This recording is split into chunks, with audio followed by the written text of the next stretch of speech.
বান্দা, যখন তুমি আমি আল্লাহকে ডাকবা, আমি আল্লাহ তোমাকে ডাকবো। রাসূল কারীম সাল্লাল্লাহু আলাইহি ওয়াসাল্লাম বলেন, আল্লাহ কিভাবে ডাকবা? আল্লাহকে ডাকবা কিভাবে? আল্লাহ নবী সাল্লাল্লাহু আলাইহি ওয়াসাল্লাম বলেন, আল্লাহ তাআলাকে তুমি আস্তে আস্তে ডাকতে পারো, জোরে জোরে ডাকতে পারো। অর্থাৎ আল্লাহ তাআলাকে তোমার যেভাবে ডাকলে খুশি হয়, তুমি যে খুশি হও, সদা সর্বদা তোমার যেভাবে মনে চায় আমি আল্লাহকে ডাকো। আল্লাহকে ডাকার দ্বারা তুমি আল্লাহর ওলি হয়ে যাবে। আল্লাহর প্যারা বান্দা হওয়ার জন্য আল্লাহকে ডাকা লাগবে কিনা বলেন? আল্লাহ তাআলাকে যে যত বেশি ডাকবে, আল্লাহ তাআলা ওই বান্দাকে বেশি বেশি স্মরণ করবে। আমরা যে ইসলামী মহাসম্মেলনে বসলাম, এই সম্মেলনে কি লাভ, কেন বসলাম, কি লাভ হইল? নবী আলাইহিস সালাম বলেন, আল্লাহ তাআলা হাদিসে কুদসিতে ইরশাদ করেন, লা ইয়াকুলু রাসূলুল্লাহ তাআলা ইল্লা হাফাতুল মালায়েকা ওয়া খাশিয়াতুর রাহমা ওয়া নাযালাত আলাইহিমুস সাকিনা ওয়া যাকারুল্লাহু ফী মান ইনদা। আল্লাহ বলেন, আল্লাহ তাআলা স্বয়ং হাদিসের মধ্যে জানিয়ে দেন, হে মুহাম্মদ আপনি ঘোষণা করিয়া দেন, আপনি এলান করিয়া দেন, যখন কোনো মানুষ জামিয়া হুসাইনিয়া মদিনাতুল মাদ্রাসার সম্মেলন আমি আল্লাহকে জানার জন্য, আমি আল্লাহর কুদরতের কথা শোনার জন্য, আমি আল্লাহর মহব্বত ওয়ালা বান্দা হওয়ার জন্য, আমি আল্লাহর প্যারা বান্দা হওয়ার জন্য কোন জায়গায় একত্রিত হইল, আমি আল্লাহ তাআলা তাদের উপর 4টি পুরস্কার দান করি। সুবহানাল্লাহ। 1 নম্বর পুরস্কার, ইল্লা হাফাতুল মালায়েকা। আল্লাহ তাআলা এই ইসলামী মহাসম্মেলনকে, এই কোরআনের এই বাগানকে আল্লাহ তাআলা রহমতের ফেরেশতারা বেষ্টন করে ফেলেন। বলেন সুবহানাল্লাহ। 2 নম্বর পুরস্কার, গাশিয়াতুর রাহমা। আমি আল্লাহ তাআলার রহমতের চাদর দিয়া ঢেকে ফেলি। বলেন সুবহানাল্লাহ। 3 নম্বর, ওয়া নাযালাত আলাইহিমুস সাকিনা। আমি আল্লাহ তাআলা সাকিনা নামক রহমত আর বরকত বৃষ্টি ফোঁটার মতো নাজিল করতে থাকি। সুবহানাল্লাহ। 4 নম্বর পুরস্কার, ওয়া যাকারহুমুল্লাহ ফী মান ইনদা। আল্লাহ তাআলা বলেন, বান্দারা যেভাবে আমি আল্লাহর কথা শুনতেছে বলতেছে, আমি আল্লাহ তাআলা আসমানের ফেরেশতাদেরকে নিয়ে বান্দাদের কথা আলোচনা করতে থাকি। তাই মজলিস নবী আলাইহিস সালাম আরেক হাদিসে বলেন, ইযা মারতুম বিরিয়াদিল জান্নাহ ফারতাউ ইয়া রাসূলুল্লাহ ওয়া মা রিয়াদুল জান্নাহ ক্বালা হালাকুয যিকরি। নবী বলেন, হে সাহাবারা, যখন তোমরা জান্নাতের বাগানের কার্য অতিক্রম করবে, তখন তোমরা ওই জান্নাতের বাগানকে ভালোভাবে বিচরণ করে নাও, সেখান থেকে ভালোভাবে উপকৃত হয়ে যাও।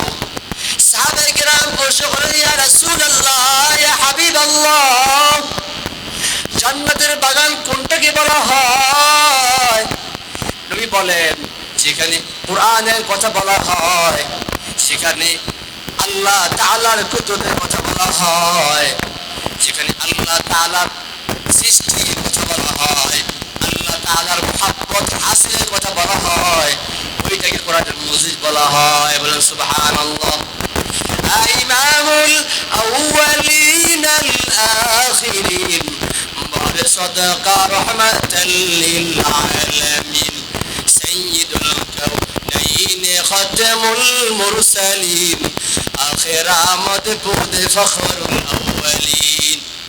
আল্লাহ তাআলাকে ডেকেছেন সাহাবায়ে কেরাম, আল্লাহ তাআলাকে ডেকেছেন আউলিয়া কেরাম। আল্লাহ তাআলাকে যে যত বেশি ডেকেছে, সে আল্লাহ তাআলার আদালত কত মানের দামি হয়ে গেছে, যে উচ্চ মানের দামি হয়েছে, কত উচ্চ মানের সে আল্লাহ ওলি হয়ে গেছে, যে আল্লাহ তাআলাকে মনের থেকে মহব্বত করে ডেকেছে, সে আল্লাহ তাআলার প্যারা বান্দা হয়ে গেছে। সুবহানাল্লাহ। আল্লাহ তাআলাকে ডাকার দ্বারা কি লাভ?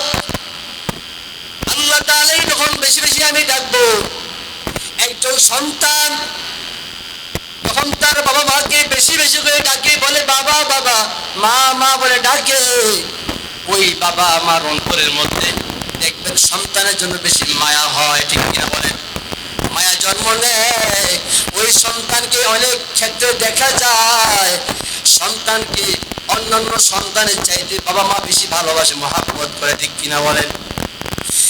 যে ছাত্র উস্তাদকে বেশি বেশি সম্মান করে, বেশি বেশি ডাকে, বেশি বেশি মহাব্বত করে, তার কথা বেশি ফলো করে, তার কথা বেশি মানার চেষ্টা করে, দেখা যায় ওই ছাত্রটা উস্তাদের কাছে বেশি দামি হয়ে যায়।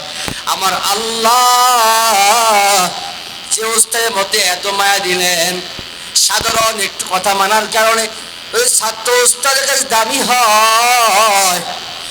আর সন্তানের বাবা মার মধ্যে যে মহব্বত দিয়েছেন, এতটুকু মহব্বত দেওয়ার কারণে সন্তান বাবা মাকে বেশি বেশি ডাকে, ওই সন্তানের জন্য বাবা মা পাগল না হয়ে পারে না, মহব্বত জন্ম হয়ে যায়।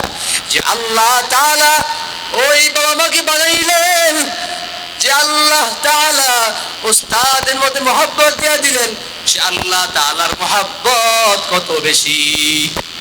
ওই আল্লাহ তাআলাকে আমি আপনি বেশি বেশি পরিমাণ ডাকতে পারি, আল্লাহ তাআলা আমাকে আপনাকে তারা আপন বান্দা বানায় নিবে, ঠিক কিনা বলেন? আল্লাহ তাআলাকে ডাকবো, আল্লাহ তাআলাকে ডাকার দ্বারা কি লাভ? আল্লাহ পাকের কোরআন কারীমে আল্লাহ পাক এক আয়াতে বলেন, যারা মুমিন তাদের গুণ আল্লাহ তাআলা বলেন, ইন্নামাল মুমিনুনা আল্লাযীনা ইযা যুকিরাল্লাহ ওয়াজিলাত কুলুবুহুম ওয়া ইযা তুলিয়াত আলাইহিম আয়াতুহু যাদাতুহুম ঈমানা ওয়া আলা রাব্বিহিম ইয়াতাওয়াক্কালুন।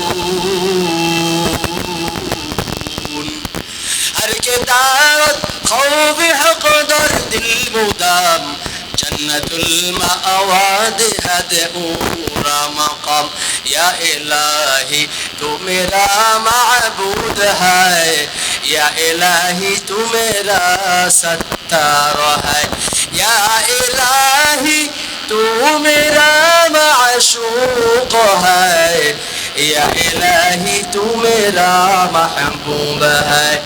আল্লাহর বান্দা রাস্তা দিয়ে হেঁটে যায়, পথের মধ্যে আল্লাহ তাআলার নাম বিশিষ্ট একটা কাগজ পেল, আল্লাহর বান্দা পাপিষ্ঠ বান্দা বিশরে হাফি নামক এক পাপিষ্ঠ বান্দা, এমন কোন গুনাহ নাই সে করতো না, ওই কাগজ খণ্ডকে সম্মান করলো, তাজিম করলো, বাড়িতে নিয়ে জুমা খেলো, তাকের উপর রেখে দিল। আল্লাহ তাআলা সেই জমানার বিখ্যাত বুজুর্গ হাসান বসরি রহমাতুল্লাহি আলাইহিকে স্বপ্নের মাধ্যমে ইলহাম করলেন। আল্লাহ বললেন, হাসান যাও যাও যাও, আমার ওই পাপিষ্ঠ বান্দা বিশরে হাফিকে এই সংবাদ দিয়ে আসো, এই সংবাদ দিয়ে আসো, আমি আল্লাহ তাআলা তার নামটা জান্নাতের খাতায় ছিল, আমি আল্লাহ তাআলা খুশি হইয়া, আমি আল্লাহর নামকে তাজিম করার কারণে আমি আল্লাহ তাআলা খুশি হইয়া, আমি আল্লাহ তার নামটাকে কাটিয়া জাহান্নামের খাতা থেকে জান্নাতের খাতায় দিয়ে দিলাম। শুধু তাই নয়, আমি আল্লাহ তাআলা খুশি হইয়া ওই বান্দাকে সুলতানুল আউলিয়া বানায়া দিলাম। আমি আল্লাহ তাআলা তার নামটাকে সারা পৃথিবীর সমস্ত মানুষের মধ্যে পরিচিত করে দিলাম।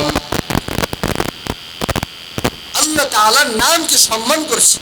ওই নামটা কি ছিল? বিসমিল্লাহির রহমানির রহিম। বিশিষ্ট কাগজ, এটাকে সম্মান করলো, তাজিম করলো। আমার আল্লাহ খুশি হইয়া, ওই বান্দা এমন কোনো গুনাহ করে নাই, সে মদ পান অভ্যস্ত ছিল, মদ পান করেছে, এরকম মারাত্মক অপরাধ, এরকম মারাত্মক পাপাচার পাপীকে আল্লাহ তাআলা ক্ষমা করে দিলেন। এর বান্দা, এ আশিক উম্মতের দল, ওই আল্লাহ তাআলার কাছে আমি আপনি নত হই, আল্লাহ তাআলাও মাফ করে দিবে, বলে ঠিক কিনা?